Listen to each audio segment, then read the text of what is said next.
there was a lot of negative chatter about how dare you congratulate Joe Biden. Yeah, yeah, This year, the day after the election, they congratulated President Trump in a very similar fashion to how they congratulated Joe Biden and how they have congratulated every other president since they have done this. yeah. Interestingly enough, there was not a lot of chatter on their social media feed about them congratulating President elect Trump. Mornings are better with a warm beverage, even for Latter day Saints. Meet Postum, the ideal coffee alternative and proud sponsor of This Week in Mormons podcast. Spotted on the coffee aisle at Smith's Grocery or at your local nearby store. Can't locate it? No worries. Order it at postum.com. Explore delicious recipes to tailor your Postum experience. Start your day off right with Postum.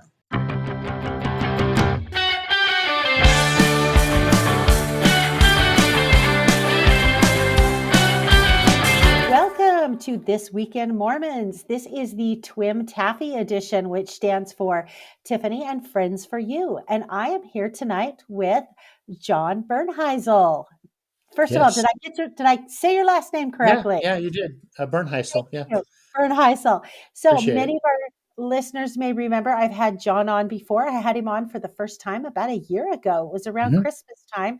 John has been a long time listener, and he reached out to me and we recorded, and I enjoyed it. And then I had you come on when I had Laura on with me right after the news about the Kirtland Temple broke.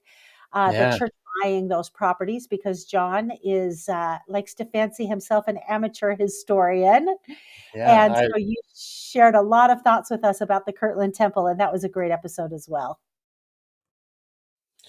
All right. Well, hey, it's good to see you. We're just starting November. We had our first snow a couple days ago in Wyoming here, and our furnace broke down last night, Oh and dear. so we're running on space heaters for a few days. But no, it's been a good couple weeks. So I'm excited to see you here. Well, good. I hope your furnace is somewhat easily fixable. It is not a good time when there's snow on the ground to have your Yeah. furnace go out. Yep. Yep. No. No. It's a death sentence. The furnace has got to be completely replaced. So it's going to cost me a Oh, few bucks. ooh. But it's also today's my wife's birthday. We just got back from going out to dinner with a lot of family, and so it's good. And I'm excited to catch up on some LDS news stories with you. Okay, so where in your small town of Wyoming does one go out to celebrate a birthday dinner? There's it's called the Wild West. It's Okay. a restaurant in Powell. It's about a half hour away. I had chicken fried steak, and Sally had fish and chips. And Ooh, yum. um, yeah, so uh, yeah, there's quite a few decent restaurants around here. Cody's just an hour away for us, and Oh, that's not bad. it's a tourist town. There's lots of everything to eat, so it's good. Well, for me, I have kind of cleared off some activities on my church calendar this last weekend. I am in charge of Relief Society activities, and we had our craft Saturday last Saturday, which is always a huge activity because it's one that lasts all morning on Saturday morning. And we usually tend to do somewhere between 4 and 5 crafts. And so to coordinate getting people signed up for the crafts, getting their kits together because everybody doesn't want to do the same thing and who got what kit and this and that. And then we always do a light brunch with it. It was a big project that I am very glad it's over. How long have you had that calling? You've done that for a long time. Well, I was in the Relief Society presidency for 3.5 years, and I got released from the Relief Society presidency in at the end of June. And they put me in charge of Relief Society activities, which is what I was already So doing the same thing. Yeah. as my counselor position in the Relief Society presidency. So I look at it like this: it's the same thing, fewer meetings. So that I like because I was kind of really over the meetings. I was like, yeah, I'm over all these meetings. I'm not about that life. And I love to plan activities, and the sisters in our ward are great. So just to have to plan an activity, maybe once a month or once every other month. We don't have anything on our calendar right now between now and the end of the year, but we have been talking about I don't know if you saw the movie that came out this summer called Escape to Germany. It was a new T.C. Christensen Escape movie, from or Germany. Escape Escape from, from right. Yeah. Germany. Okay. Yeah. Yes. Yeah. I didn't see it, but I've heard about it. Yeah. So one of the sisters in our ward owns the DVD, and so we are going to plan a movie night at my house to come and watch Escape from Germany at my house. So that's probably our next activity on the agenda. I don't know if we'll get it because and I don't know if we'll get it now or I'll have to wait till after the beginning of the year because we are headed into the busy Christmas holiday season, as you know. Yes. You don't, you're not in charge of a ward Christmas party? No, this is what is so fantastic is last year we were in charge of the food for the ward Christmas party, but this year we just have two assignments related to the food. My husband's been asked to smoke the brisket. So we're going to smoke 5 briskets for our ward Christmas party, but that's on him, not on me. I just have to be the moral support of the smoker of the brisket. And then I was asked to make rolls for the ward Christmas party. I can make rolls in my sleep. There So you go. that's not really a big deal. And here is the key to making rolls because you can't make them all in one day. You either have to have a freezer, your own freezer that has enough space, or you have to do like I do. I've got a good friend who's an empty nester and has an empty freezer in her garage. And so whenever I have to cook or bake for large things, I'm like, Leslie, can I score some temporary freezer space? And she's always very generous about letting me score temporary Very freezer good. So space. sounds like you're the Relief Society party girl, but not the ward party girl. Is that right? Not the ward party girl, just There Relief you go. Society, but willing There. to help out the ward. So, what is Yes. your current calling these days? I do the ward bulletin. Oh, I'm a computer geek, and so I've kind of been on the easy road lately. And so, yeah, I, the thing that everybody spell checks during sacrament meeting, and has to come and remind me of misspelled words at the end of the meeting because I don't. There's not much you can do then. But very so true. yes, I'm kind of on the easy road right now. Yeah, that's a But sweet don't gig. tell anybody that, okay? But this will be our little secret. We won't say anything. All right. Well, before we move on tonight, first of all, I want to thank Postum for being our sponsor. Postum is the official sponsor for This Week in Mormons for 2024. Um, because you are not here with me, you do not get the opportunity to imbibe in one of my Postum concoctions. Uh, I do have to say, I have really had the best time this year taking Postum and creating new things. Ariane and I have done a lot of chocolate iced Postum over the summer. We are set to record in 2 weeks, and I was thinking to myself that I want to go back and resurrect the regular postum. And I think I want to see if I can come up with some sort of a fancy holiday type beverage that maybe has some cloves and nutmeg and maybe some lemon in it. I don't know, but I'm going to mess around with some warm postum and some holiday spices and see if I can make myself kind of a good little hot toddy sort of a postum drink. I was thinking like a frozen milkshake, whipped kind of postum that you could try. I don't know how that would Oh, work, but whip it up somehow, and I don't know. Lots of creativity. No tuna fish postum. You haven't got that no, far. no, we haven't got that far. But like I said, I do want to thank Postum for being our sponsor because we've appreciated it. And it's given me a Yes, really fun creative outlet to say once a month, what can I put in the Postum to make a good beverage? Some have been hits, some have been misses, but it has been entirely lots of fun. very good. I drink a lot of postum on my mission. In Brazil, everybody drinks coffee, and so we would, when we gave that lesson, the discussion, we would bring postum as sort of Oh. the alternative, and so we make it and sip it with them, Yeah. and but, so that's my experience with postum. Your claim to fame with Postum. Well, That's you are right, not and the we only one appreciate that. because I had Holly Casos on as a taffy guest, and she drank a lot of Postum on her mission too. So it's very must be a super missionary thing to do. So, There you go. There you go. all right. So you had suggested to me that you wanted to do some trivia. So I said I think it is a great idea. So John, I'm going to let you introduce this segment. I'm going to let you tell the listeners what you're wanting to do with this trivia. Okay. and let's have a little bit of fun with it. All right. So I'm sort of a trivia nut as a school teacher. It's always a good intro to every lesson I give in physics or chemistry or whatever I'm doing to get kids on their feet a little bit. So I've just got three trivia questions today. Um, we'll just let them stand and the people can think about it. And I think I'm answering all of them during the news stories as we go through. So trivia question number one is: of all the temples that are either built or being built, which is at the lowest elevation above sea level? Okay, that's question number one.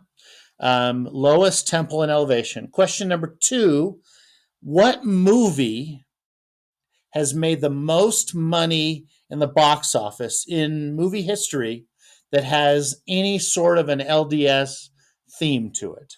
Okay. Okay.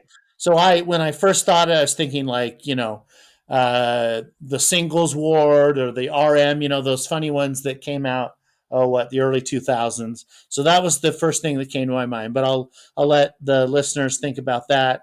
And then So am I assuming by that that the singles ward and the RM don't make the top of that No, they list? are not the number one It's answer. I'll another tell you movie. that right Okay. now. So, Okay. so there you go. You can think about that.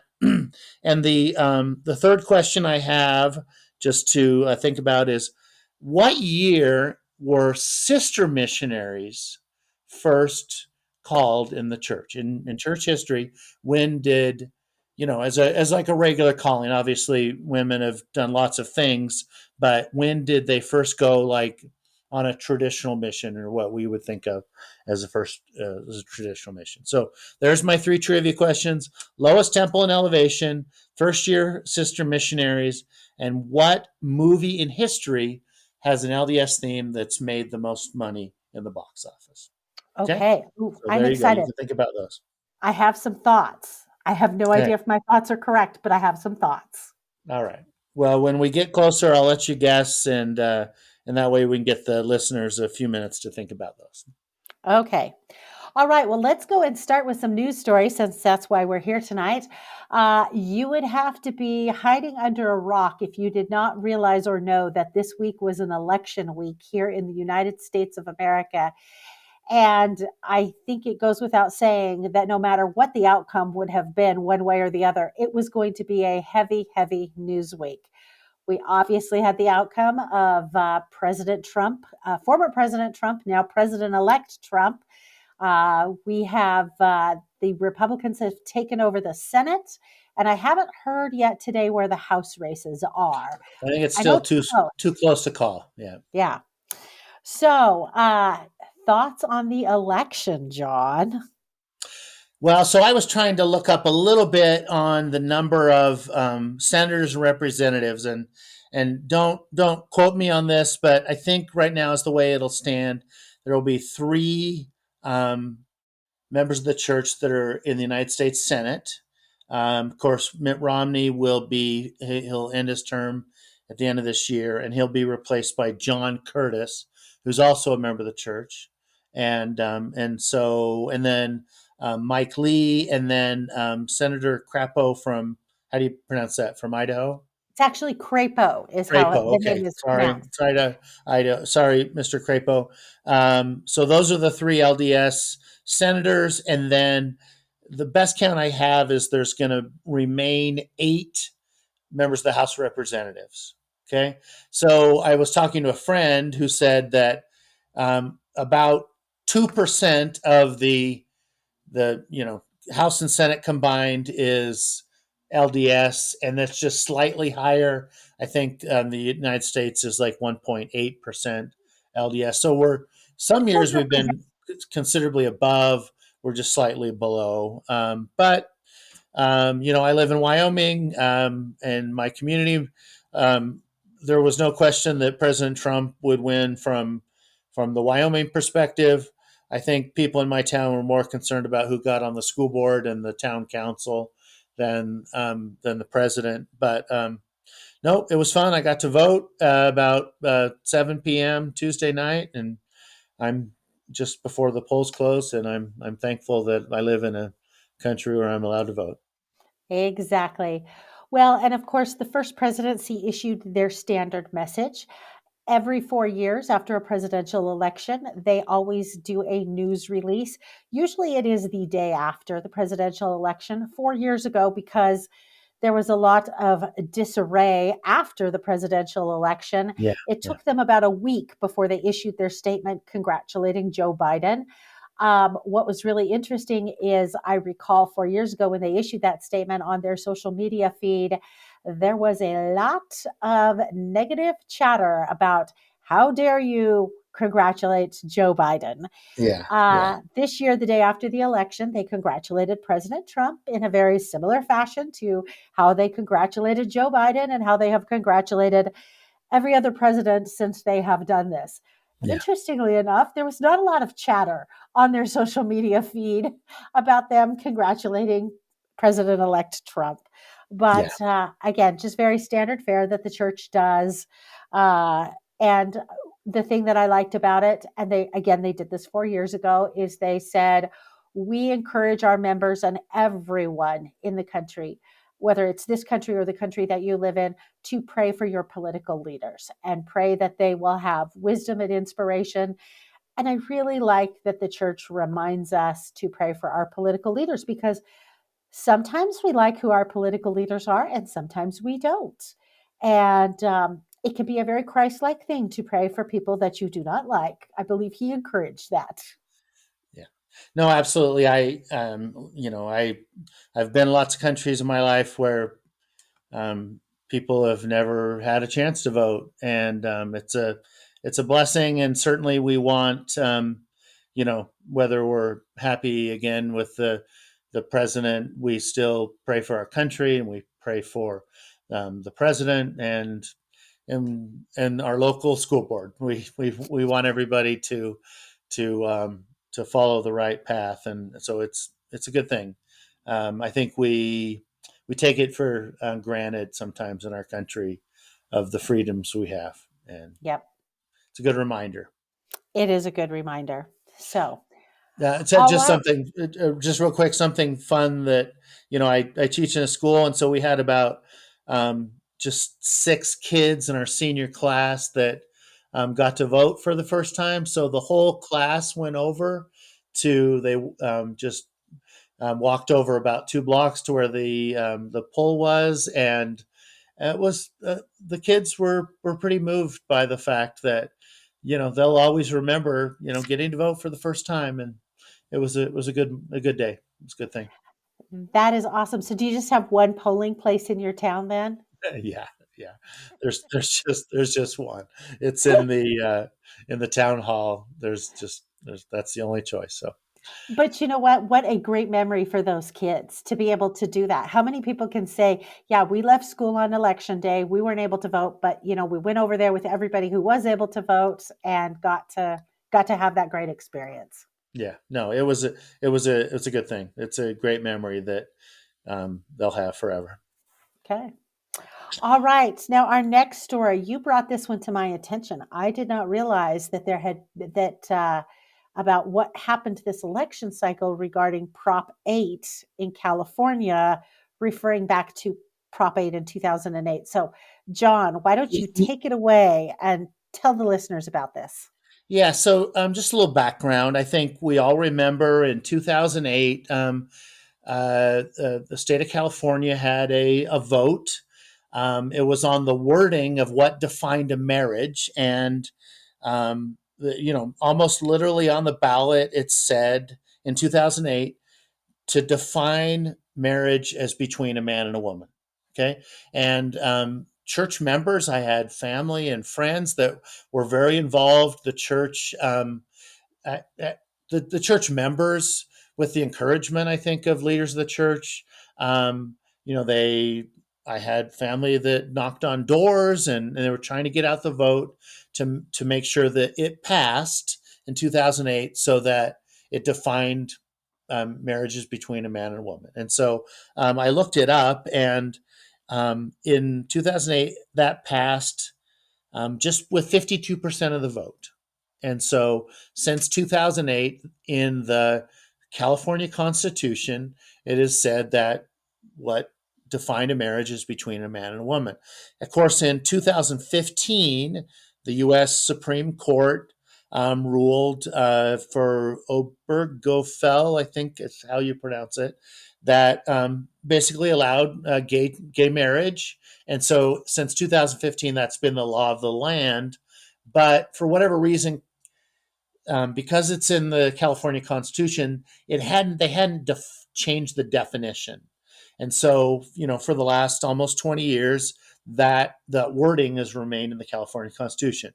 So they had to have another election. This time was called Prop 3, and it basically reversed it, and it was essentially the same question again, but this time it was marriage between two consenting adults, I think is the way it was worded, and so it passed by 62%, and so that reversed Prop 8, and so in California, going forward, that has been taken off the books.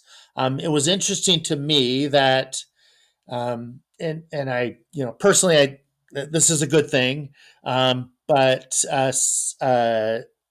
the church in 2008 had been very active in, like I said, knocking doors and writing letters, and I had family that did phone banks and they were calling people, but this time it was kind of radio silence.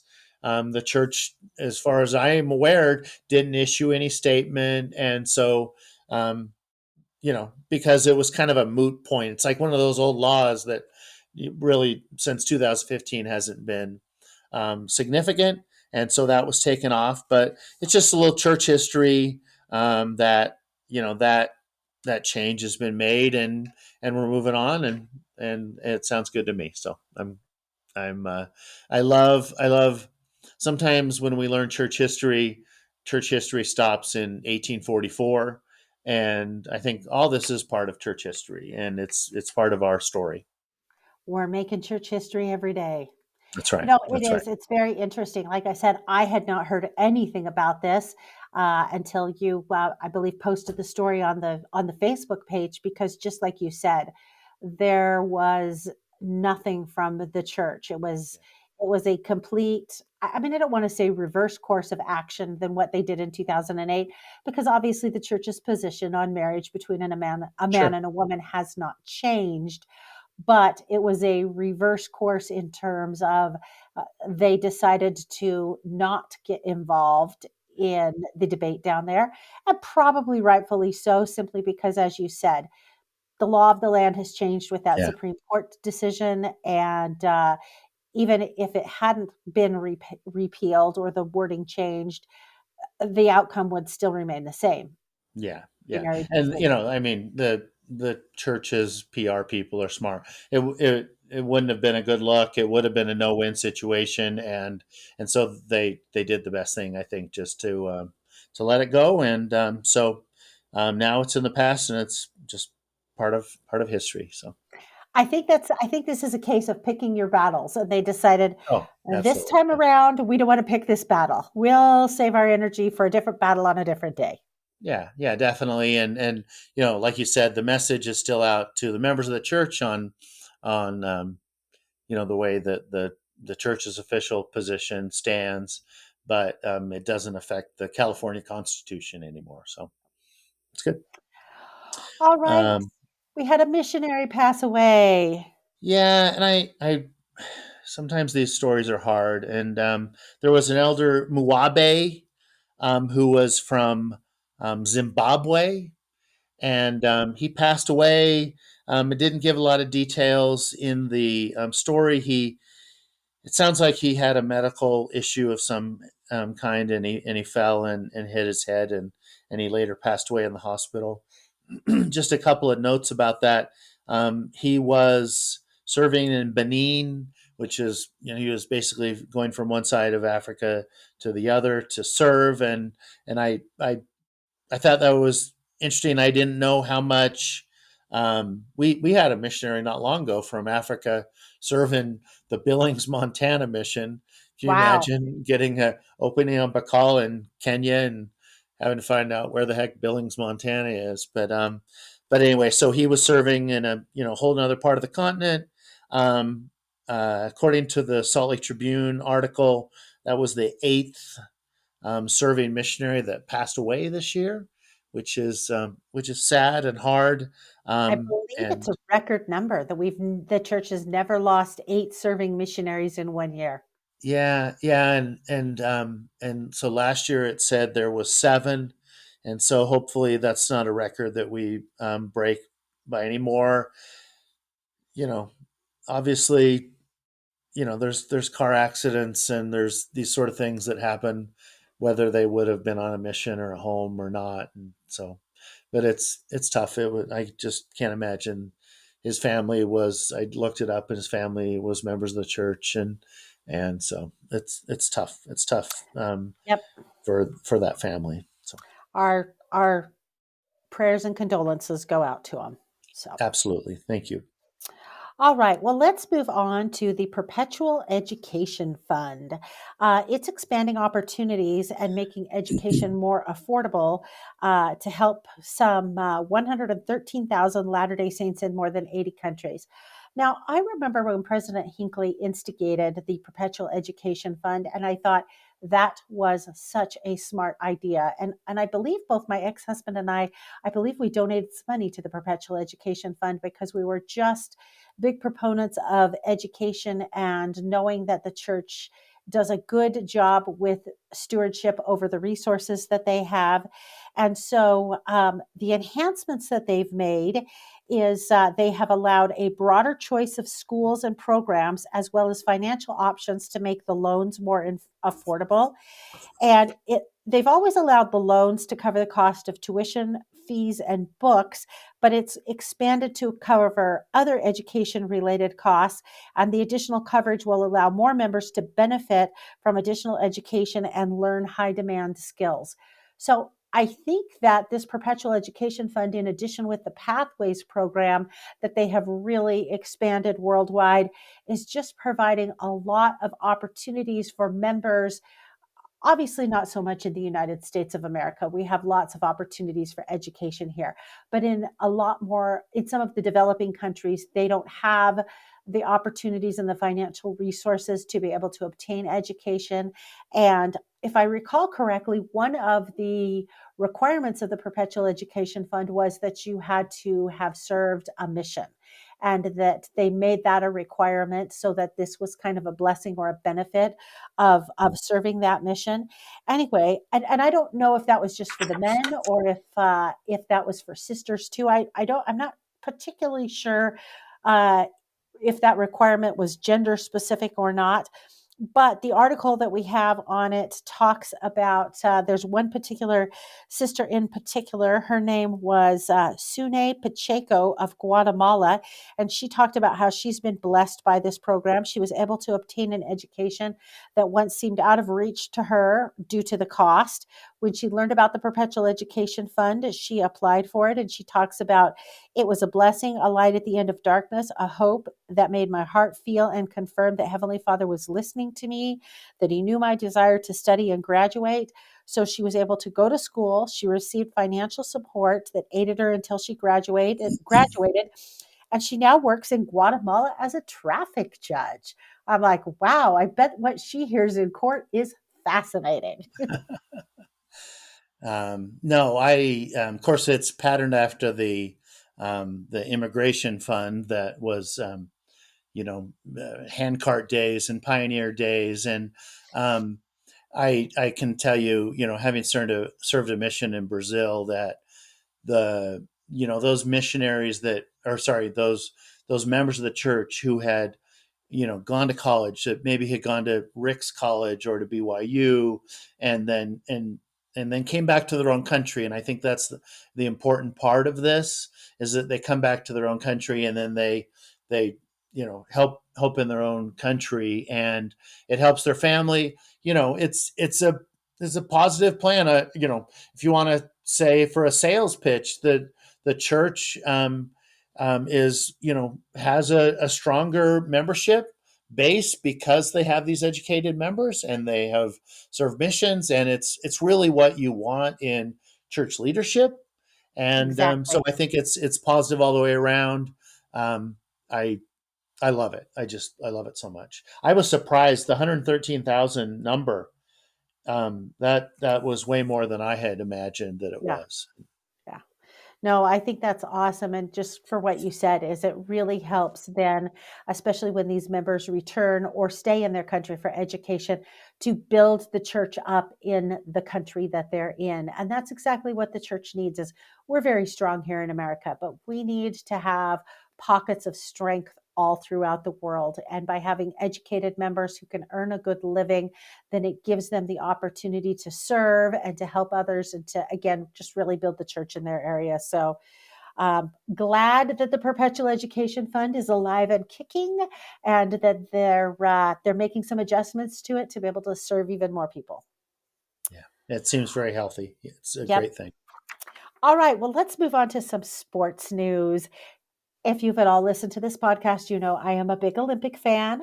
And this year at the Olympics, I was following the marathon, and two of our marathoners, actually three of our marathoners, because we had Connor Mance and Clayton Young. They both competed for America. And then Rory Linkletter, who is also a member of the church, he competed for Team Canada. Anyway, all three of them ran the New York Marathon, which was this last Sunday. Now, if you recall the Olympics, Connor finished eighth and Clayton finished ninth. Well, in the New York Marathon, Connor finished sixth and Clayton finished seventh. So They again, just there's follow still each other. they just follow each other. I was reading this. I think it was on Clayton's Instagram page, because I follow both of them on Instagram. He was talking about running, and he happened to turn around behind. He thought he was going to finish sixth, and he happened to turn around behind him. And guess who's running up behind him? His little training buddy Connor is chasing him down, and Connor was able to chase him down and beat him. But they really are good friends, and they really do help each other out and have a healthy rivalry amongst both of them. They were the top two American finishers. There was no other Americans that finished ahead of them. The race was won by Kenya's Ibidi Nagani. I know I just slaughtered that name. Perfect. Exactly right. He's a native of Somalia, who runs for the Netherlands, and he was the top finisher of the New York Marathon. He won the silver medal at the marathon in 2011. It doesn't say whether or not he competed in the Olympics, what his Olympic time was. But in any event, Connor and Clayton still running marathons, still repping BYU and members of the church proudly. And so I would just encourage anybody who hasn't followed them on Instagram to go follow them on Instagram. They're entertaining. I'm a I've run lots of marathons, and including the Boston, and when I was at BYU, Ed Eyestone was their coach, who's so famous as Yes, the coach, and then of course they won the men's and women's Big 12 championship just cross what a few weeks country. yeah a few Yes. weeks ago. And so I won't say that I ran with Ed Eyestone, but I ran several little races in BYU when I was there, 5Ks and 10Ks, and Ed Eyestone was 5 minutes ahead of me, but I could always say I ran with Ed Eyestone for 30 seconds or 10 seconds, but so No, that is awesome. And he it's great. still coaches both Connor and Clayton in addition to coaching BYU. And I'm glad you mentioned the cross country championship, because that really was a big deal to win both the men's and the women's. And it just shows the strength of the running program at BYU, which that we talked about that all summer long and leading up to the Olympics, because there were so many BYU runners who qualified for the Olympics. It was more than we've ever had. And so it's awesome. Yeah, Awesome, it says awesome. right in the word of wisdom, run and not be weary, walk and not faint, right?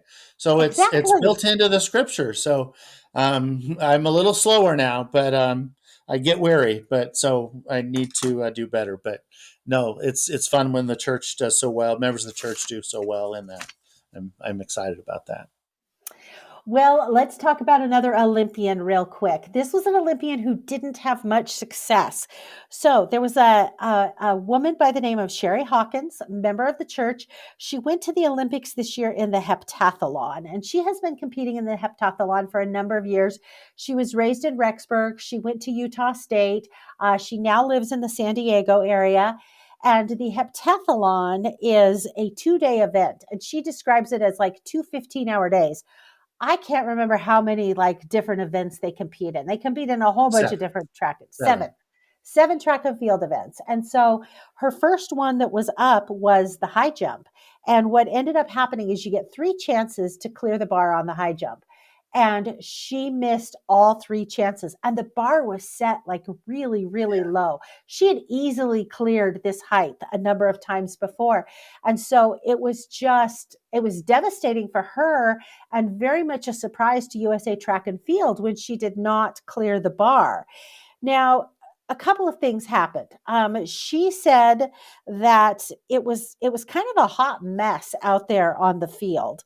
That I believe she was saying that if I can find it here, that they really didn't have anybody who was down there managing the bar. It was a really bizarre environment. They didn't have an official running the pit, so nobody really knew the order that they were going in.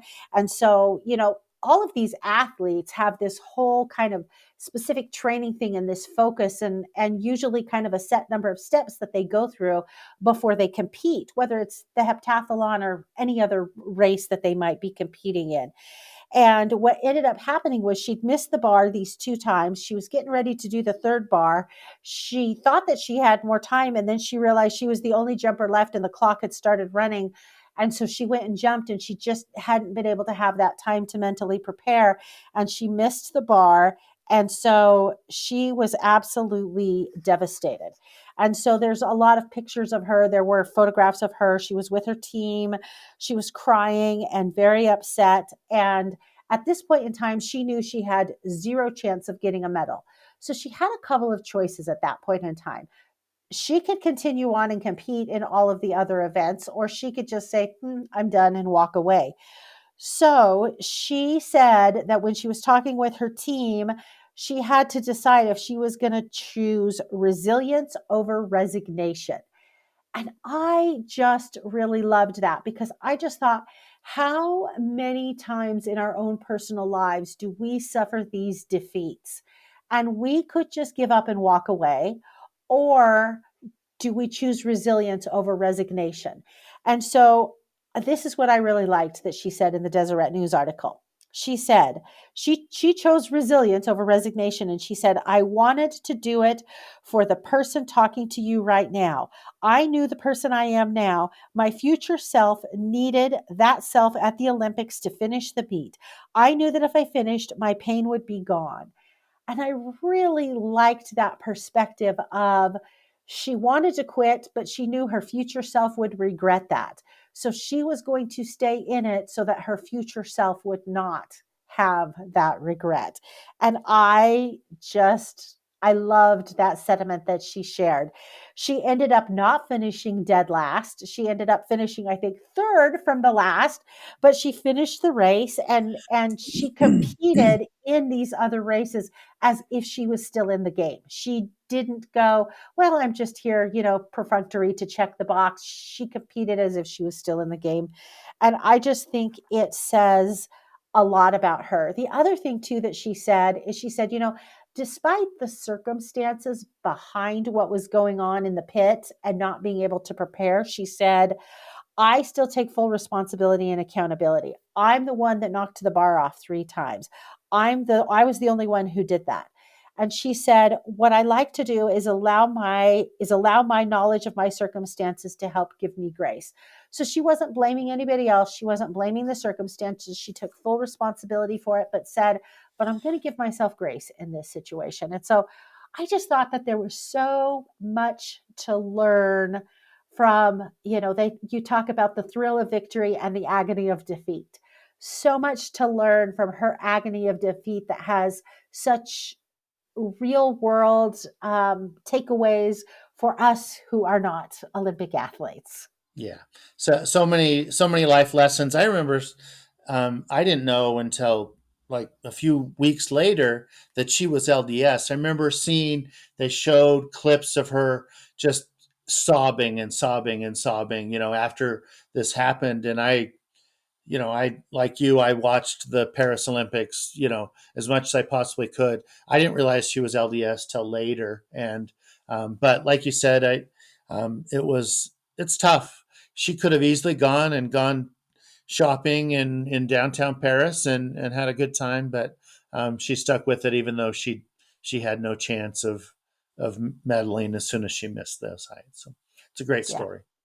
It is a great story, and this was an interview that she gave to the Deseret News just a few days ago, and I think it's always interesting to read the interviews. I mean, we are 3, 4 months out from the Olympics, to see what the perspective is, when you've had been able to distance yourself a little bit from, something that was obviously a very challenging experience, and what are the takeaways? She said, as far as her future goes, I mean, she's 33 years old, which was really old to even be competing in the heptathlon. She's taking 2025 off. She's got a bunch of projects in 2025, and then she's going to see where it goes from there. So Very good good. for Sister Hawkins. Great story. All right. Now we've got some senior missionary updates. Do you want to talk about the updates to senior I missionaries? love this story. I don't know why.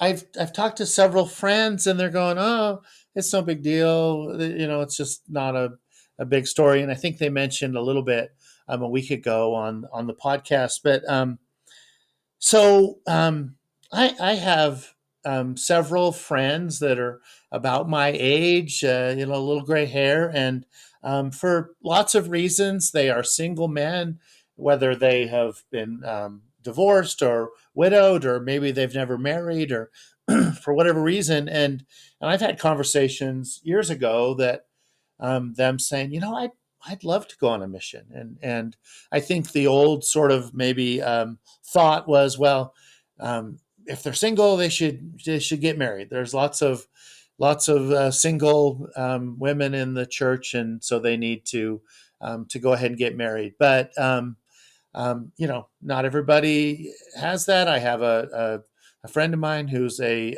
widower, and he's not interested in getting married, and so he um, uh, now has the chance to serve a mission. And so the other thing that was interesting about this is that it changed for men and women that they do not have to be companions.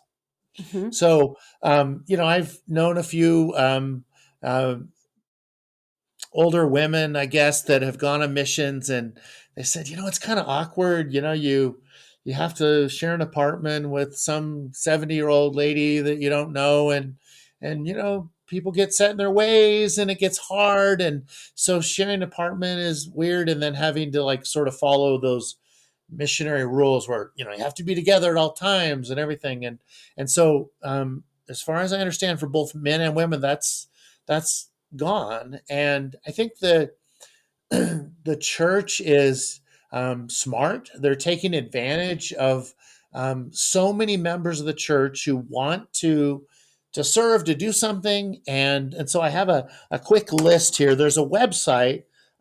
It's called seniormissionary.com, or I think, or senior missionary at Church of Jesus Christ, that one. And so here's some examples of some things that you can sign up to do. And there's 1,055 different listings. It's like job postings. It's like the help wanted ads, and it's fun. So you can go and you can be in charge of vehicle maintenance. Vehicle maintenance. So you're the car repair guy. They need medical specialists of all kinds, including mental health specialists. And I think that's awesome that you know um, over the years the church has had a little bit of criticism for some of the health things that missionaries have had, and maybe the lack of health care they've got on their missions. And so there's 450 missions in the church, and according to one thing I read, and I'm I don't know if this was an official thing, is that eventually the church wants to have a medical specialist assigned to every mission. Wow. And I mean, that's a lot, and especially probably easier to find that in Provo, Utah, than in Zimbabwe or whatever. And so you can do construction. They have people who come and they just do missionary housing. I hope they're not inspecting how clean missionaries keep their apartments. I wouldn't have liked that. There's language specialists, family history people, temples. So there's just so many things, and um, most of these are for either men or women, depending Mhm. on what your specialties are, and then it even has the price listed. Like, not that they're getting paid. I was thinking, wow, How this much it's pays gonna two cost you? thousand dollars a month. No, that's the cost. The estimated cost. There's some that say if you have a camper, then you can bring your camper and stay in that. And so I think this is a great step, and I think it'll be surprising how many people, both men and women, take advantage of this new opportunity. And there's been several talks, almost every general conference the last 3 or 4 years. There's been something like, "Hey, we need our senior missionaries. We need you to, you know, give away the dog and go on a mission and help out, find ways to help." And so that obviously single men and women now have this opportunity. I think it's a great change. I love it. I love it too. And I think the article even said too, there are opportunities local. So you don't necessarily have to sign up to go somewhere. You could stay in your house or your apartment or wherever you live locally. And there are some missionary opportunities locally as well, which, some people they like, oh, I don't want to move I want to serve, but I don't necessarily want to move. I'm very comfortable where I live. Maybe they're worried about their house if they go, and so I think it's awesome. I love that over the course of the last 5 to 6 years, the missionary opportunities, not only for older members of the church but also for the younger members of the church, they've expanded the type and kind of missions that they can go on as well. And I think it's just so much more inclusive and allows everybody to have the opportunity to have that experience and that blessing in their life. A little bit of humor. Um, I love New York City, and my wife loves Broadway musicals, and we were talking like, hey, we could be senior missionaries in New York City. Well, it's you kind of do the 8 to 5 job, and I'll be the mission secretary or whatever. And every night we'll go to a Broadway musical. And wouldn't that be a great mission to, like, you're helping one way, and then you get your evenings off, and the young elders have to go knock on doors, but the senior missionaries can go home and sleep at 6 p.m., or they can, go watch Phantom of the Opera. So No, I think that's that would be awesome. that's my idea for a senior mission. I completely agree with you. That is not my husband's idea of a senior mission, so I don't think we would ever be doing that, because the idea of New York City, that's like him saying to me, "Well, hey, how about we go backpacking for a That's mission?" right. I'll be like, That's "Nah, right. girlfriend Yeah. doesn't do that." Yeah. You can come with Sally and I, and we'll hit every Broadway musical over and over. Perfect. Okay, well, let's move on to entertainment. We have a new movie that's out, and I know the siblings talked a little bit about this last week, but John, I know you have some thoughts, and I I want you to um, share your thoughts. Well, okay, so I let me back up a little bit. I asked one question in the trivia. I said, "What year did female sister missionaries first serve?" The answer to that is 1898. I didn't mention that, so that's trivia question number one that I've answered. 1898. There was a couple of young ladies, early 20s, that went on a mission to England for the first time, and that was the first sister missionaries. And since then, and now we have 20,000 sister missionaries, and it Which is feels like awesome. sister missionaries is going to pass the elders at some point. But anyway, so that was the answer to the trivia question. So this movie, it's called The Heretic. And so the second question I asked is, what is the box office movie? I'll let you guess if you want. That has had the highest grossing, that has had sort of a LDS theme to it. Do you have a guess on that? I do. My guess is The Other Side of Heaven. No, I'm sorry, dear. That grossed about 5 million.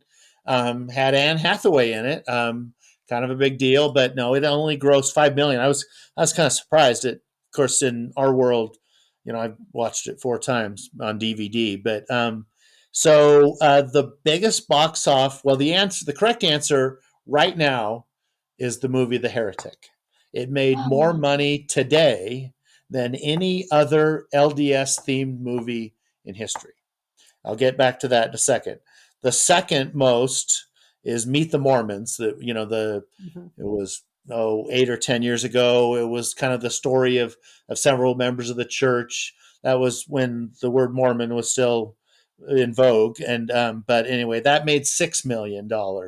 But but the Heretic will make more than that just today.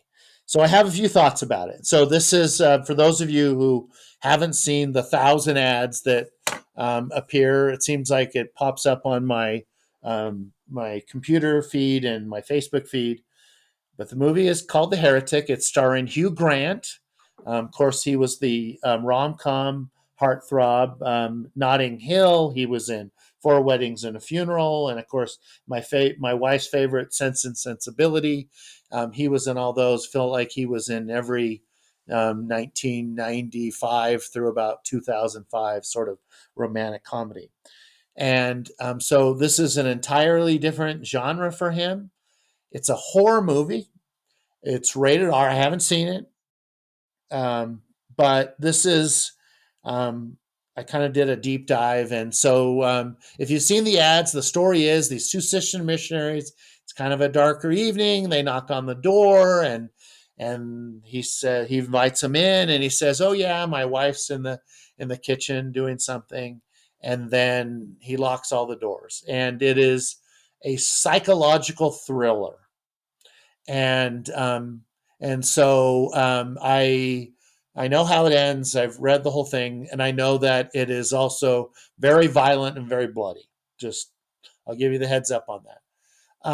So the church has issued two press releases about this, and the first one was mostly about sort of um, this isn't a real life thing. This is not like the Saratov approach, which was another that made 5 million. As I looked all this up, was those missionaries were kidnapped and held hostage and stuff, and so um, but that was based on a true story. This is not based on a true story. It is not produced obviously by the church in any way, and but the church has also been concerned about perhaps a copycat crime. That someone would have the idea of, hurting elders or sister missionaries in some sort of way. And so they've issued statements that, condemning the movie because it is a very tender theme. I mean, it gives me fear to imagine a daughter or anyone who's trapped and kidnapped in a house of a madman, and so the church has issued several statements about how they protect missionaries, how missionaries are trained, what they can do and not do, and that ultimately they are um, if there's a moment where they feel uncomfortable, then obviously they get out of there and stuff. And so and the church is also there's during the course of the movie, Hugh Grant is quizzing them. It's kind of a mind game that he plays with them, and he's asking them, sort of church critical things about polygamy or about Joseph Smith or things like that. And so it's a sort of a test of their faith in some ways also. And so there's been several articles I've read that you know um, sort of breaking down what is true and what's not true, and what about church doctrine or whatever. But I will say that uh, this is part of being a growing church. Is there's going to be, on Netflix, feels like every week there's some new Mark Hoffman movie or whatever. And so that's just the reality of the moment we're in. I think of the movie The Da Vinci Code, which is I think one of the great movies. I read the book long before I saw the movie, the Tom Hanks movie. And it was critical of the Catholic Church and some of their theology. And so I think that's just part of what we have to expect. That's part Yeah. of life. We are uh, you know a a big church, and that's just kind of what happens when we're in the spotlight. Obviously, I'm very concerned about sister missionaries' safety, and I'm sure there will be new messages that come out over time, but it has every marking of being a huge hit, and which is not probably what we want. We'll see. Today was the opening night in the box office.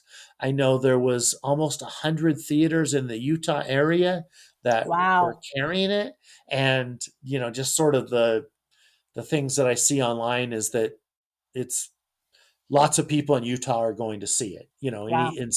and then of course nationwide. It was released in England last week, and it's the one of the biggest movies in England, a week earlier, and so that $6 million that the Meet the Mormons made is way behind us. So Wow. anyway, it'll be interesting. I think it's and we're going to just say something a little bit about the Book of Mormon musical. It's kind of the same thing. There's a lot of criticisms of the church in the movie, but it also it I think there's lots of people who have learned about the church for the first Yeah. time. I know that when no, I've never seen the Book of Mormon musical, but I know that in the church I did. ran ads in Yeah. the program for it. It's like, well, you've seen the musical, now meet the missionaries, and so Or read the book is what they said. that's right. That's right. Yeah. Now read the book. That's right. Yeah. So it'll be interesting. But there's even like people are saying that Hugh Grant could get an Academy Award because he's so great in the movie. So Wow. we'll see. We'll see. Okay, yeah, we'll see what happens. Like you, I have never seen the Book of Mormon musical. I think we can touch on that real quick, that it hits what, 500 or 5,000 performances. Yeah, 5,000. It's the 12th. Has the 12th most performances of any Broadway show. That's obviously a big hit, and it's where we're at right Yeah, now. And yeah. it's okay. It's Yeah, okay. no, We can I've take it. never exactly. No, I've never had a desire to see it. I also have 0 desire to see this movie, although even if it didn't have an LDS theme to it, I don't think I would see it because I'm not a big fan of horror movies or psychological thrillers. That's not a genre I Just fun. enjoy at all. And so even if it weren't LDS related, I wouldn't see it. But yeah, it'll be interesting to see how it plays out, what happens. And I think I'm with you. I think the most critical thing is I certainly wouldn't want anybody to get any ideas and engage in a copycat sort of scenario. So I will tell you, if and obviously our listeners, probably most of the listeners are not going to go see it. But if you want to know how it ends, the Wikipedia page on the movie The Heretic has the plot, and you can read it and you can see how it ends. But I won't give it away right now. So okay, there you go. fair Go enough. to I made Wikipedia. that because I am curious about this plot line and how they do it, how they put it together. So I would be inclined to read the Wikipedia page and not inclined to see the movie. Yeah, So I'm with you. I don't like horror movies either. All right. Well, John, I know we have a bunch of stories left that we haven't covered yet. We've got a Donny Osmond story. We've got a Sister Wives story. We haven't even talked about BYU and its undefeated season and a Temple story. But we're at our hour mark. So here's what I think we should do. If you're willing to stick around for the Patreon segment, we will do kind of a few closing things that we do on the show, and we'll hit all of these stories in the Patreon segment. Are you willing to stick around for the Patreon segment? Yes, absolutely, absolutely. It'll be Okay. good. All right. So we'll end our news stories for right now, and I will hit Mormons behaving badly really quickly because I always have to close out the show with Mormons behaving badly and with our favorite things. So, again, I don't have any new Mormons behaving badly. They keep behaving themselves. I don't know what I'm going to do. They're not feeding me the material that I like. However, Ammon Bundy got himself some more press this week. I happened to, I think I saw it on Yahoo, is where I saw it. And then I went back tonight and tried and find the story. I couldn't, but they had just kind of an update interview with him. He's still on the lam. He's still down in southern Utah. The article talks about how while there is this warrant out for his arrest, really no one is doing anything actively to serve this warrant because there is a lot of hesitation based on his prior history that somebody could end up in a not so pleasant situation. Yeah, So the warrant remains. He's still trying to file bankruptcy. The bankruptcy judge has ordered him to sit for a deposition, which he's thumbed his nose at, which probably means he's not going to get his debt discharged in bankruptcy. So, um, Ammon is just learning some lessons the hard way in terms of, if you don't want to play by the rules, which you don't have to, but then you have to kind of be willing to accept the consequences of not playing by the rules. yeah, So, yeah. anyway, Yeah. I always think if I'm gonna, if I'm an escaped convict or wanted in that, I would like hide out in the jungles of Amazon, but in Amazon. But he is like, oh, his everybody knows where he is, and so it's pretty easy yeah, for him. yeah. Okay, well, let's go on to favorite things. I always like to close the show out with favorite things. John, do you have any sort of a favorite thing you'd like to share with our listeners tonight? Yeah, and I hope this is not a very exciting thing, but in Wyoming we have very simple pleasures here in Wyoming. But I my initial reaction for a favorite thing is to be able to vote, and that's super important to me, and everything. And the other favorite thing is that we just got YouTube TV, and that may sound like a big deal, but we don't have cable TV in our town, and we haven't for about 15 years. And so we have, none of the local. We don't have any local stations, but the billing stations, um, we can't get their signal. So we got YouTube TV, and oh my heck, I can watch sports all day long, and I can watch. Sally can watch the Hallmark Channel all day long, and so my favorite thing this week is YouTube TV, and it feels like my life has changed. I'm gonna just retire and watch TV for the rest of my life. Oh, that's too funny. I think Ariane has YouTube TV now that I think about it. I think she really likes it too. I just do I have antennas hooked up to all my TVs to get all of my local stations plus, there's a whole bevy of free channels. And then I of course have the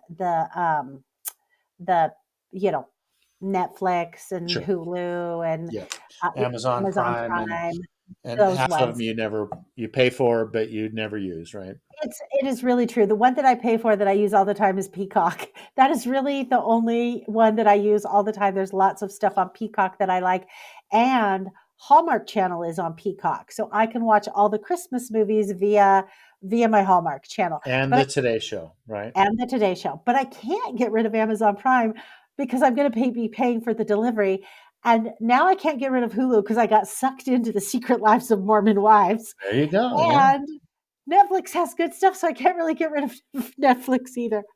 I But know. it's And still cheaper than what I was paying when I had Dish Network. yeah, and they've been cracking down. And we have a son who's living in Seattle, and he's sort of been using our logins a little bit. And now they're cracking down on that. They say I don't think you're in Seattle for months and months. And so he's going to have to start paying his own bill. Exactly. All right. Well, my favorite thing happens to be something that is on Netflix right now. So I don't know if you heard about this. Netflix has a documentary. It's a little shy of 2 hours. It is all about the icon known as Martha Stewart. Uh-oh, I'm going to And have to write this down. it was excellent. So last week, I don't know, I think maybe it was like on a Thursday night or something. I was putting stuff together for my ward craft day and I was doing it. I've got a sewing room, craft room, and I was in my sewing room, craft room putting stuff together. Of course, I have a television in my sewing craft room because you can't sew and craft without a television. And so I thought, well, I'm going to start watching the Martha documentary. And I probably was about 30 minutes into the Martha documentary, and my husband came in and he was like, he got totally fascinated with it, which I was surprised because this is usually not his genre. So I paused it, I finished my craft thing, and then we went into the family room and I restarted it and we watched the whole thing together, and he absolutely loved it. So I highly recommend the Martha documentary on Netflix. That's my favorite thing this week. Okay. She's had a crazy life. Yeah, for sure. She Oh, she really has. So, all right. Well, John, thank you very much for being here with us tonight. As I stated earlier, we're gonna stick around for a little while longer and talk the rest of the stories we didn't get to on Patreon. Listeners, thank you very much for your support. If you have any comments, you can reach out to um, comment. No, it's Facebook. Facebook. You can reach out to Facebook. I'm trying to think of an email address if it is. It's contact at thisweekinmormons.com. I always want to say comment at thisweekinmormons.com, and I know that's not it. It's contact at thisweekinmormons.com. If you have any questions or any feedback you'd like to share with us, you can find us on Facebook. I will put John and I's favorite things on the Twin Sisters Instagram account. And if you want to be a true supporter and you want to hear my extra content, be a Patreon subscriber. For a couple bucks a month, you can help us pay for our servers and keep the lights on, and we would really appreciate that. Have a good evening. Thank you, Tiffany. Have a good night.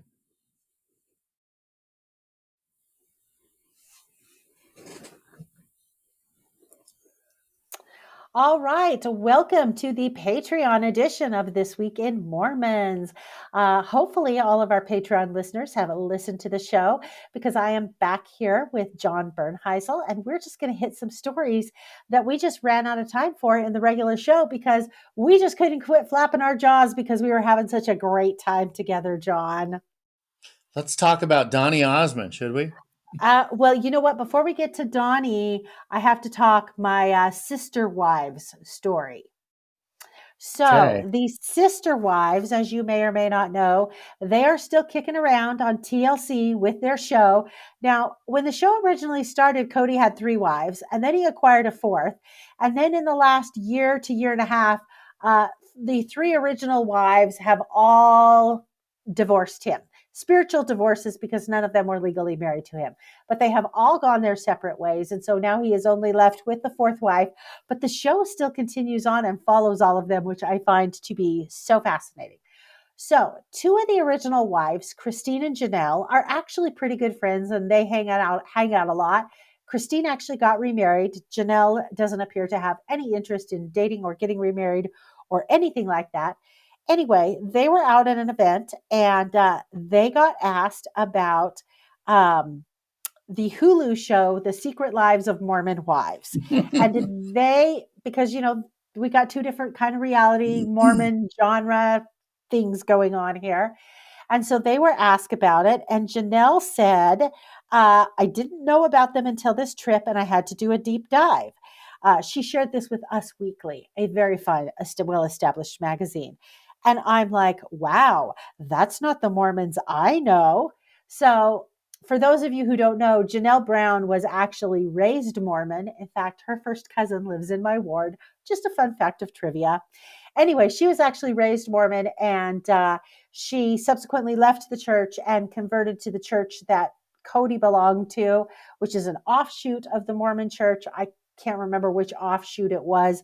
I think she doesn't really profess to be kind of religious one way or the other these days. But she said, the Mormons I know, they're so conservative. They're very salt of the earth, very traditional. These ladies are not traditional. And then Christine said, it's exciting. I'm hoping to meet them. I'm just saying. So it looks like the sister wives would like to have some sort of a mashup with the secret lives of Mormon wives. And that would be hilarious because both Christine and Janelle have children that are older than most of these women who appear on the Secret Lives of Mormon Wives. So, Yes, yes. Without saying too much, I will just say that Cody Brown was raised about 5 miles from where I am right now. oh, And so I know lots of people who went to high school with Cody. I bet And you do. I know some people who went to on dates to prom with him. And so I have lots of insider information that I won't reveal even on my Patreon. But yeah, so the Browns, they own a ranch that's just about 5 miles that way from us, and we bought their bread forever. They have an amazing bakery, and still they Oh, still do the family, the Brown, his Cody's brothers and stuff still have a bakery, and we buy our granola and our bread from them, and so yeah, I've got lots of insider information that people have to double their Patreon subscription to get that out of me. So, but hmm. no, I love the maybe story too. maybe you and I will have to talk offline. I'll send you a text later. I love some good Cody Brown tea. All right. So then our next story, because we were in our entertainment category when we ran out of time. Our next story is a piece on Donny Osmond, and this was done by the Deseret News. It's a pretty lengthy piece, so I'm guessing the Deseret News has a magazine that they publish once a month, and so a lot of their very long, in-depth stories that end up online end up in their magazine. So I'm sure this is probably going to be one of their magazine stories. But the bottom line is I love myself a good Donny Osmond story. Who doesn't love a good Donny Osmond story? He has had quite the career spanning 60 years. He's had all sorts of ups and downs. And currently, he is doing a show in Vegas. He is a headliner at Harrah's, and he does a 90-minute show. And in that 90-minute show, he tries to cram 60 years of his entertainment experience in this world into that 90-minute show. And so the article kind of goes through and talks about, he knew Michael Jackson and knew Michael Jackson relatively well. They were young children about the same age. They were both in the business, they were at industry things. And so he initially bonded when they were navigating stardom as a teen. But then he talks about when he was 14 years old, he got the opportunity to see Elvis on stage in Vegas as well as meet Elvis, and just the impression that Elvis Presley had left on him, which I thought was amazing. He and his brothers were getting ready to go on stage, and it was the same stage that Elvis was on. And about 10 minutes before the show, Elvis walks into their dressing room and he says, "Hey, everybody, I'm Elvis Presley." As if they wouldn't know who he was when he walked in. And anyway, he says, talks about being a little taken back by them, and that he just remembered thinking to himself, despite how big of a star Elvis was, he seemed to be still relatively grounded, and that he put on his pants one leg at a time, like the rest of us. And so he said that was a good lesson in humility for him, that Elvis wasn't walking in going, "Hey, yeah, I'm here, worship me." He was like, "Hey, I'm Elvis Presley, happy to meet you," sort of a thing. Anyway, his current show, which is amazing, he performs 5 nights a week. And all of the reviews in this article say his voice is crisp and it's strong and it's great. And I can't even imagine, after his years of singing plus performing a 90-minute show five days a week. Uh, that's just incredible. He must just have incredible stamina. But what is really interesting is So his commitment to this show, I believe, is about 5 months a year. And so he was planning on taking the month of December off. And he and his wife, Debbie, had booked some time off to come back to Utah and hang out with the grandkids and whatnot. Because just kind of on a side note before I get to that, when he was doing his show with Marie down there in Vegas, he would perform Tuesday through Saturday night. Saturday night, he would catch a private plane, go back to Utah at the Provo airport. He would be there in Provo on Sunday and Monday with his family. And then Tuesday morning, he'd get on the plane and go back to Las Vegas. And they did that during the whole run, basically, of when he was with the show with Marie, because he and his wife still had minor kids at home, and he didn't want to, disrupt their life with his career, because his career is obviously very transient in terms of where he performs. Well, now their children are all adults, and so they bought a home in Vegas. So he doesn't have to live in a hotel like he did. And so they still go back and forth, but it feels a little more permanent. Anyway, so they were going to come spend some time in Utah over December. And Andrew Lloyd Webber, you may have heard of him, Yep. called Donnie. And Andrew Lloyd Webber, of course, produced Joseph and the Amazing, was the writer and producer of Joseph and the Amazing Technicolor Dreamcoat, which Donnie starred in as Joseph. Andrew Lloyd Webber calls him up and says, Donnie, I'm reinventing. I'm putting Joseph back out there over in England, in Scotland, I believe. Will you come? And Donnie says, I am not wearing a loincloth, dude. I am way too old. And he says, oh, I don't want you as Joseph. I want you to be the Pharaoh. Well, Debbie actually overheard the conversation because he was going to say, no, dude, I'm taking some time off. And Debbie's like, if Andrew Lloyd Webber calls you and asks you to be in his show, that is not something you say no to. Yeah. So he is headed to Scotland, and he is going to be in the Phantom, which is going to be over there, I believe, for about 5 weeks. He'll be off through February, and I believe in towards the end, middle to end of February, he returns to Herod's. He is currently booked, or Herod's, not Herod's. He is currently booked through June of 2025 to perform at Harrah's. He says that at this point in time, he still feels like he can give 100%. And he said he will know that he's going to stop. He says, if I cannot give 100%, then at that point in time, it's time for me to hang it up. I never want to be one of those performers where they say, "Oh, it's time to give it up. You're not doing as well as you used to." But great to kind of, it was a great retrospective on his career and just the ups and the downs and how he navigated all of it. And the fact that he's still going strong is just amazing. And a younger audience is now getting exposed to him. It's not just ladies who were teenagers when he was a teenager who are coming Yeah. to. Yeah.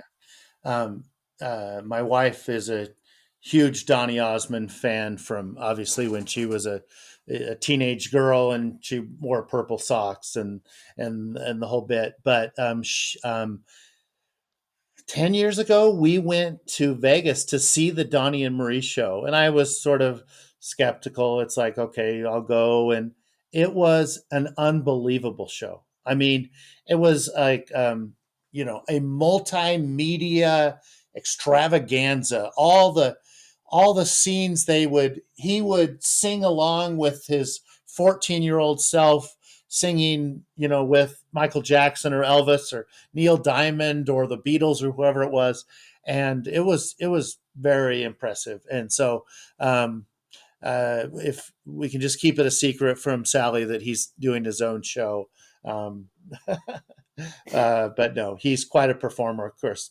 I think you and I figured out once other time we're about the same age, and so we Yeah. both remember the Donnie and Marie Oh, show. And I'm a little bit country, and you're a little I'm a bit little bit rock rock and and roll. roll. Well, in this That's a great article, story. it Sorry. talks about, I was just going to say, in this article, it talks about the intensity of his 90-minute show, and that it is the typical Vegas production, and he has numerous wardrobe changes, and that he is literally sweating.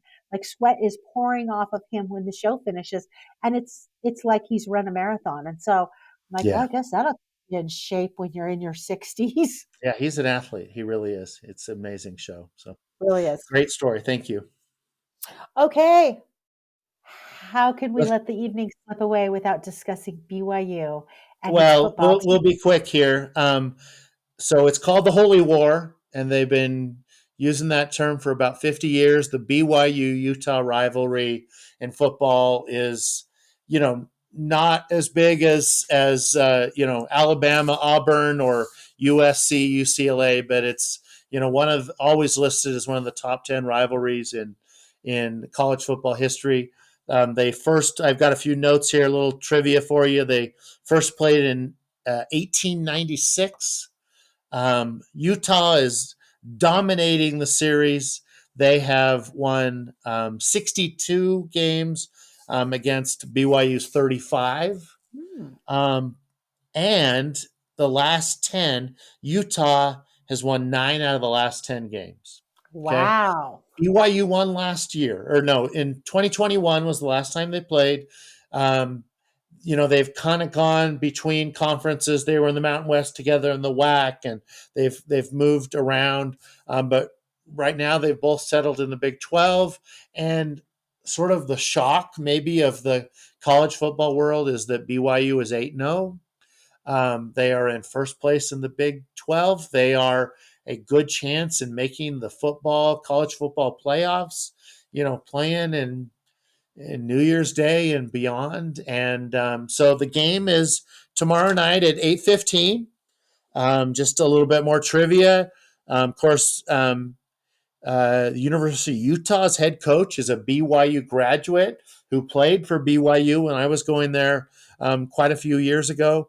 BYU is ranked ninth in the world, and so they are, not ninth in the world, ninth in college football, and so it's a big deal. Utah is only 4-4, but every sort of BYU is a favorite by like 5 points, but everything I read shows that it's almost a toss up who could win just because of their history. Even there's been years where the University of Utah has maybe like won 2 games, but if they beat BYU, it like makes their whole season, and so it is a big deal in Utah. And I've got family who are going to the game. It's at the University of Utah tomorrow night, and of course, as a BYU graduate, or I didn't graduate, I graduated from Utah State, but as a BYU alumni, I'm a huge BYU fan, and so I'm saying BYU by 2 touchdowns is my prediction. And Great. probably by the time this podcast comes out, the game will already have been played, and maybe I'll sound like an idiot. So we'll see.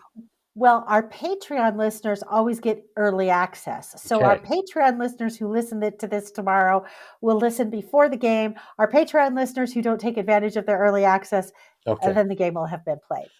BYU One of by 2 touchdowns. BYU by 2 touchdowns.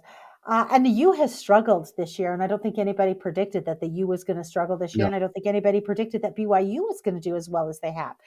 No. There's a lot of talk about BYU's basketball team and Kevin Young, but football was kind of flying under the radar because there was so much media on the basketball team and Kevin Young.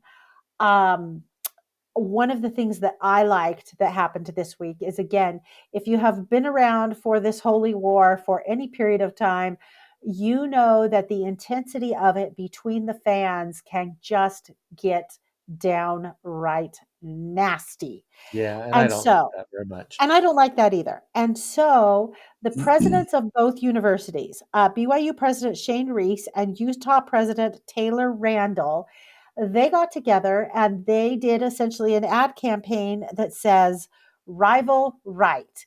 And what they were encouraging is they were encouraging both camps, the Utah camp and the BYU camp, be nice, don't be rude. Don't do stupid stuff. Don't be name calling. We can have this great rivalry, but we can also be civil to each other. And the other thing that they ask for is they said, you know, Their rival right also includes an all-out blitz on hunger, and they have a food drive across Utah. And I think that's a great idea. Let's see who can bring in the most food. BYU fans or Utah fans. I think that's a great way to have a rivalry when you're collecting food and helping the local community out. That's the way that you do a rivalry and really rival right. So I hope that in the stadium tomorrow night that everyone is able to behave themselves and not be mean, rude, and obnoxious. Okay. Are you going to make a prediction on the game? You want to?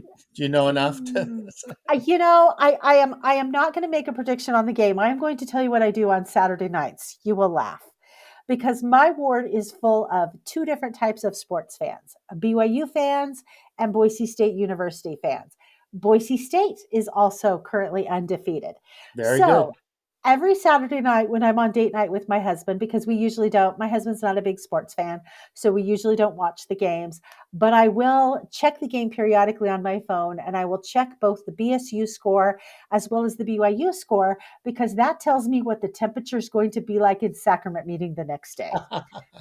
Who's going to bear their testimony? Because we have some really we have fans on both sides that have lots of strong emotions about their teams. Right now, BYU and BSU, they have played each other in the past, but they're not in conferences where they go head to head at the moment. That is the worst. On the Sunday after, they have to go head to head. But right now, this fall, I have obviously been enjoying very pleasant sacrament meetings because both BYU and BSU are doing so well. That's impressive. That's a great legacy. Yeah.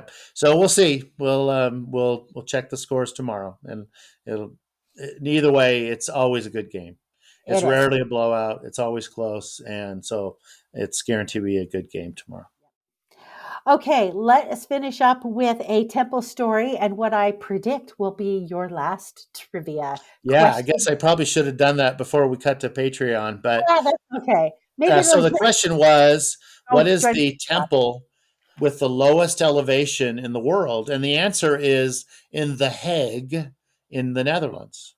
Oh, And obviously, the Netherlands is very low. They have a seawall, and so the temple in The Hague is at -3 feet. So it's actually below sea level. wow, that's crazy. I had Yeah, no so they idea. better keep their thumb in the dike so that Exactly. the ocean doesn't come in and flood the temple. Okay, Yes. um, but to answer so that's the winner.